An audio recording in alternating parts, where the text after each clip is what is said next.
செஞ்சுருக்கோம். அதனால நிறைய நிர்வாகிகள் நம்ம கட்சியில் இணைகிறதுக்கு நிறைய பேர் வந்துட்டு இருக்காங்க.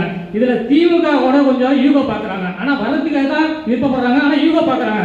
காரணம் என்னன்னு கேட்டிங்கன்னா, நம்ம வந்து ஆளுங்கட்சியில் இருக்கோம், அவங்களுக்கு அவங்களே பிடிக்கல. அப்படிங்கும்போது நம்ம வந்து தமிழக வெற்றி கழகத்தில் இணைய வரப்போ அவங்க வந்து கொஞ்சம் யோசனை பண்ணுறாங்க. காரணம் கேட்டிங்கன்னா, நம்ம பக்கம் நிறைய பேர் வந்து இணைகிறாங்க, நாளைக்கு ஆட்சி அமைக்க போது நம்ம தளபதி தான் அப்படின்னு அவங்களுக்கே தெரிஞ்சு போச்சு, பயம் வந்துட்டு. காரணம் கேட்டிங்கன்னா, எப்போ பார்த்தாலும் கும்பகோணத்தில் இணைப்பு விழா, எந்த பகுதியை பார்த்தாலும் இணைப்பு விழா கேட்டால் தமிழக வெற்றி கழகம், அங்கே 1000 பேர் அனுப்பிச்சாங்க, இங்கே 1000 பேர் அனுப்பிச்சாங்க, இதுதான் பேட்டி பொருள் ஆகுது. காரணம் கேட்டிங்கன்னா, நாங்கள் அமைப்பாக இருந்தப்போ மக்கள்கிட்ட நிறையா போய் செஞ்சுருக்கோம். அந்தந்த தொண்டர்களும் போய் மக்கள் சார்பாக, நம்ம மக்கள் இயக்கம் இருந்தப்போ விஜய் சார்பாக போய் அந்தந்த தொண்டர்களுக்கு எல்லாத்தையும் போய் அந்த செய்முறை போயிருக்கு. அதனால தான் இன்னைக்கு தமிழக வெற்றி கழகம் சொன்ன உடனே எல்லாம் வந்து இணைகிறாங்க.